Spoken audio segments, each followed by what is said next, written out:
Hey, what's going on, you guys? This is Madam 81. I'm coming back to you again. Um, Basically, this is another video that I pulled from Young Turks TYT news, and I watch them because some of the times, their reporting reflects, you know, what I like to see in reporting, not biased or anything of that nature. So it was a segment with a gentleman on there, with the host, well, one of the hosts, and it was talking about fascism.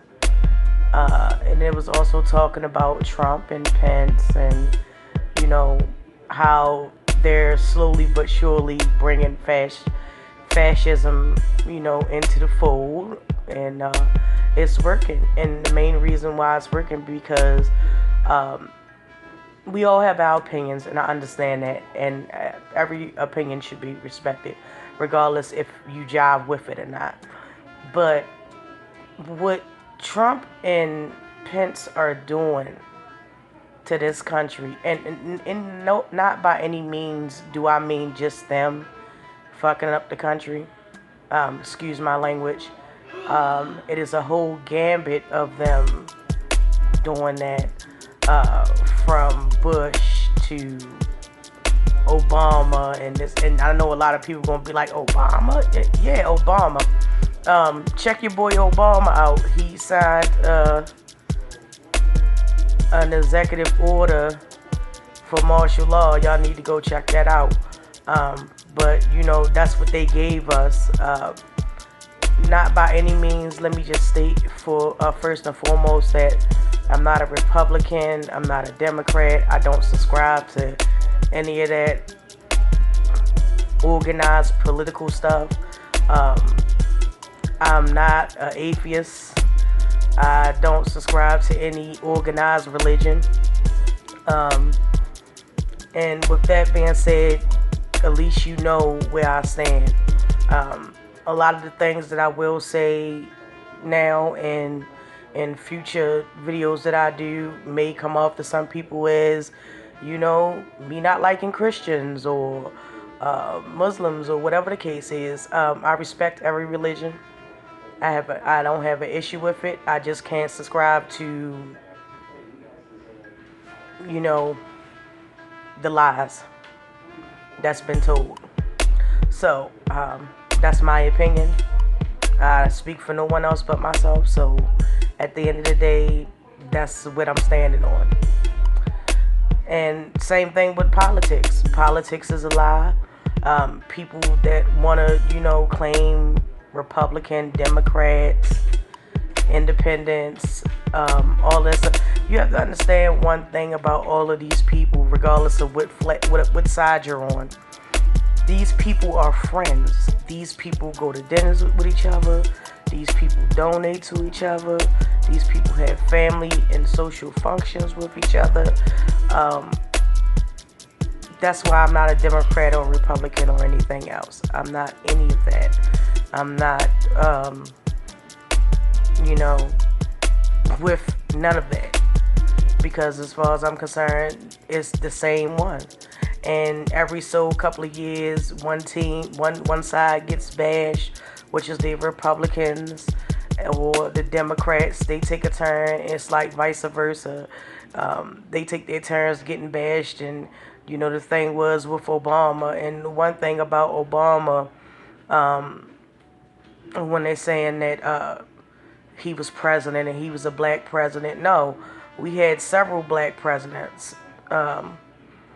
Even before George Washington. It's one thing about it, history tells one story, but if you continue to search, you'll find the meaning and the truth behind all the history. They didn't do us no favors by giving us Obama, and I do respect and admire him and his wife, his whole family.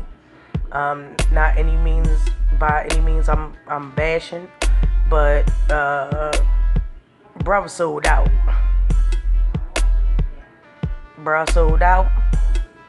And that's what it is, for real. You know, not to mention the fact that it's a couple of other things that made me look at him like, dude, are you just playing because that's what you're supposed to do in office, or given what Trump's doing now and all the things he's getting away with, I'm like, dude, what was you doing?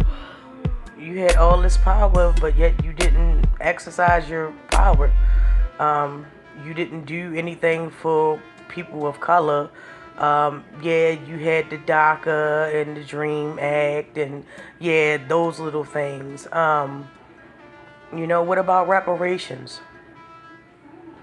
You know, what about I understand you were being diplomatic and everything, and but you continue to let them do the same thing that they've been doing for centuries to people over in what they consider third world countries. I don't know how you can consider Africa a third world country when most of the things that we get and use, down to our cell phones or the diamonds in your jewelry, is from there. Not only from there, like I said, other third world countries, but Africa, just pointing out one. The cell phones that we use. You have to get into that and know about that. So, without diving too deep into it, I listened to the interview with the gentleman Z, Mr. Z, and that is his last name. It's Z. And I agree with some of the things that he said, but as the host pointed out, he considers him radical left. I don't consider it being radical left when you look at the Constitution and some of the presidents, and you have tons of quotes be like, we all fail if we sit there and do nothing. We see it and we do nothing. So it's not it's not very far from the Constitution that we now have. It's an unhidden issue with people of color, minority, different races, and this, that, and the third. And I have particular views on that, which I'm not going to get into in this video. But I just want y'all to take a look at this interview, and I want you to give me your opinion. Please sound off in the comments. Please like, subscribe, and share. I try to reply to everyone in the comments. Some people are not, I'm not even going to dignify their comments because, again, that's just something that's handed down, something that's taught, and something that, it's not born in them. You got to teach a person to hate, and you got to teach a person to be as self-centered as they are. But all in all, get at me in the comments, and y'all already know what's coming next. The clip. With us again, Andy. Appreciate it. Having me. Andy's a spokesperson for Revolution Books, and he also does refusefascism.org. But he's got a new project out. It's You Think You're Woke, but you're sleeping through a nightmare. The system cannot be reformed. It must be overthrown. Okay, so first, what does that mean? Okay, well, the actual title is You're Sleepwalking Through a Nightmare. You think you're woke. What it means is that people are not actually acting commensurate with the fact that we face, on the one hand, a fascist regime. They're also not acting commensurate with the fact that we have a system that is literally destroying lives and destroying the planet. There's an existential question posed for the future of humanity with the environment. There's an existential question posed with, in fact, even the last week, Trump ratcheting up the situation with Iran, and this is a guy who said, if we have nukes, why can't we use it? These questions are posed, and this comes from a system that can't actually be reformed, where you have underlying problems like oppression of women, oppressed nationalities, black people, mass incarceration, the environment, these endless wars, and all of this, and the question of immigration, which is, just this last week, he said, why can't we just shoot immigrants? where he goaded his audience to say that, so in all of this, people are faced with two choices, and two choices in both regards. One, are you going to go along with this regime, or are we going to act to drive it out? When will enough be enough with that? And two, in a more fundamental sense, how can you go along with a system that does this? There's another choice. It is possible to actually make a revolution, and we're starting to organize for that now, even as that's not immediately on the agenda. So, Andy, I want to get to how you're going to drive them out in a minute. But you do talk about, I think, two distinct problems there, different problems. And I'm curious how you prioritize fighting them. One is the Trump-Pence regime, which I think Pence is actually more of a traditional Republican, so I'd say mainly the Trump regime, which is not necessarily part of this system. He is in a lot of ways. He does the tax cuts for the rich, etc., exacerbating income inequality, just like all Republicans do. But he's also does not believe in our system of government, period. I mean, he would end it in a second if he thought it was to his advantage and he could get away with it. And then you have the system itself, which, you know, having talked with you before and what you've said here, you find to be oppressive. So which was the bigger problem?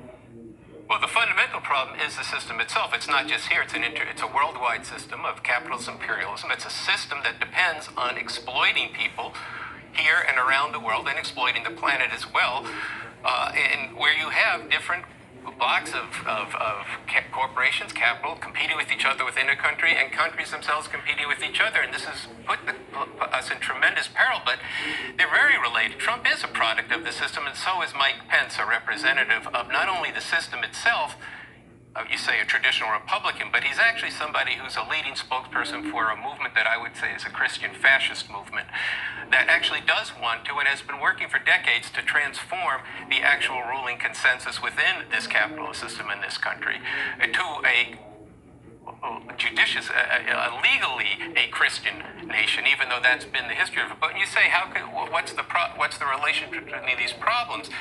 The foundation of this country is on slavery, the genocide of the native people, the theft of land, soon to become manifest destiny, and the conquering of this space, all the way ocean to ocean. The theft of Mexico, and then going into the 20th century, they're beginning to colonize countries around the world. So it is a system of which Trump is one peculiar and particular product of, that is actually trying to remake the operating norms of this society. He's actually doing that and succeeding this, and this is something that Pence himself is part of and is doing. That's the grand alliance between them. And so we face a fascist regime that's in the process of trying to consolidate fascism. But then there's the system itself that gave rise to this. But Andy, so then wouldn't you want to depose George W. Bush and Ronald Reagan and arguably Bill Clinton, maybe even Barack Obama? So since they are all advocates of this system, fairly enthusiastically so. So is there a distinction there? Well, look, I would like to see. I would have liked to have seen a revolution years ago. Otherwise, when I started a revolution, I didn't have gray.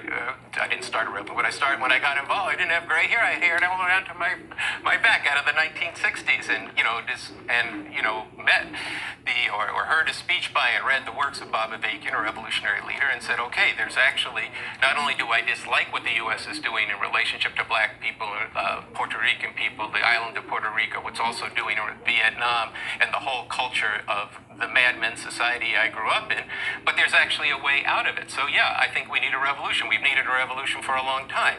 That's a big and a tall order in a country like this. But now we actually do have a strategy to do that. We have a vision of a new society and a constitution for a new socialist republic. And we're starting on this tour to begin organizing people for the time when you could actually do that. We're trying to, at this point, just get a few thousand people together and organize into this, so to be propagating that there is another way the world can be. But what's most urgent right now, and not unrelated to revolution, is if we drive out this regime. If we don't, whether you believe, as you do and have articulated well, that through this system, and especially as you've put it, the reforming of this system, you could actually, that this is a way to change things. But for your interests and for what I think is fundamentally underneath this, the nature of this system, which could be and should be replaced with a better system, a radically different system, all of us have to unite to drive out this regime, and that is urgently on the agenda right now. But if the way we're going right now, with people just accepting what's been done, listening to a speech where he's actually winking at and goading people to talk about shooting immigrants, then, and to sit home, people say, they say this all the time, I don't believe that fascism can happen here. But by what you're not doing, you're actually showing how it actually could happen here. So we'll get to deposing him in a second as well, but if you say fundamentally change the system, I know what it means when I say that. I talk about specific amendment to change the campaign financing, because I believe that's the most important issue and affects others. But I don't think that you mean the same thing. I think you're talking about a more drastic overhaul. So how would you change it? Would you change it through amendments? Well, how would you change the system? No, I mean, look, we do believe that ultimately it will come down to an actual revolution. You mean a physical one? A physical revolution. Ultimately, it will come down to, it's not something you just go off and start. It's something you prepare for. But if you look at let me pose this to you. If you look at how acute the contradictions are in society now, what do I mean by that? By the fact that the survival of humanity is at stake. You have 65 million refugees 2 years ago. This is going to expand dramatically. U.S. military is preparing for such a thing, of people fleeing water shortage, food shortages. You have tremendous problems that are increasingly being solved through the hammer of this system, and through millions of people being left aside, whether mass incarceration. Who would have thought 40 years ago you'd have 10 million people under the direct control at any given time of the justice, so-called justice system? These contradictions could create the kind of crisis where people will be in a different situation, where the kinds of beginning sharp contradictions you see in the Senate right now, in the Congress right now, at the top of the ruling class, they'll become so acute that they don't get resolved easily, where reforms will not have worked, where people can't live in the old way. Then there will be a possibility of revolution if there's a force that's been organized. We're preparing now for that time, which I don't know when that's going to come, but we're also working on it. So, look, of course, we have a different point of view, so I hope my reforms work so we don't have to get to your revolution. But if you had your physical revolution, which, look, we've talked about before, I don't support, okay, what do you replace the Constitution? Do you replace the Constitution, and what do you replace it with? Yeah, we have a far better Constitution. It is a Constitution for a new socialist republic in North America, which would offer people far more extensive rights than anything you have under this Constitution. Here's just one example from that Constitution. Under the kind of economy you would have then, an economy not for profit, that one of the three principles of the economy would be that every economic initiative taken, every productive capacity developed would have to be sustainable ecologically. You can't put that under capitalism, because under capitalism, such things as the environment and pollution are externalities to the calculations of profit at the corporate level, or even at the calculations. I actually think I can put it in capitalism. That's the cost of their product, so they should pay the cost of their product. And so, but we don't make them because we have crony capitalism. But before we run out of time, how are you going to depose Trump? Well, we think that I think for sure what needs to be done is that we have to get organized in such a way that thousands of people begin to take to the streets in cities around the country in protests that are not just a one-day thing, go home, make your statement, but are sustained protests that might begin first every week, and they would grow. Ultimately, millions of people, day after day, night after night, in nonviolent, sustained protests with one single demand, which is that the Trump-Pence regime must go. They both must go. And this is not some outrageous idea that nobody could ever think of. They did it in South Korea 2 years ago, Algeria last year, Armenia. This is all over the world, people are doing this, but it's only in America where people have been so deluded and misled, and particularly by the Democratic Party, who doesn't see and won't recognize what's actually happening. So you have Nancy Pelosi saying Trump's not worth it. Well, it might not be worth it to her to impeach Trump, but to the people who are on the border, it's definitely worth it that people get organized to do this. So this is something that we think is both possible, doable. It's absolutely necessary. We should be, Cenk and Andy Z should be standing shoulder to shoulder in that. And we can have an argument, which needs to be a big societal argument between reform and revolution, which would be a better future, which is necessary. Why won't one solve the problem, or in your case, your argument with me is that what I'm doing might make it worse? Let's have that argument. I'd love to come back and continue that. I like you getting fist up on that one. It's time to knuckle up. So, look, the establishment thinks that I'm radical left. No. Andy's radical left. Okay. I'm just trying to reform the system so we can get back to democracy. But I love having the conversations. Thank you for joining us. Okay, well, thank you for having me, and thank you, Andy. And everybody, refusefascism.org is the website. Go check that out. and let me just mention, revcom.us.us is for to find out about the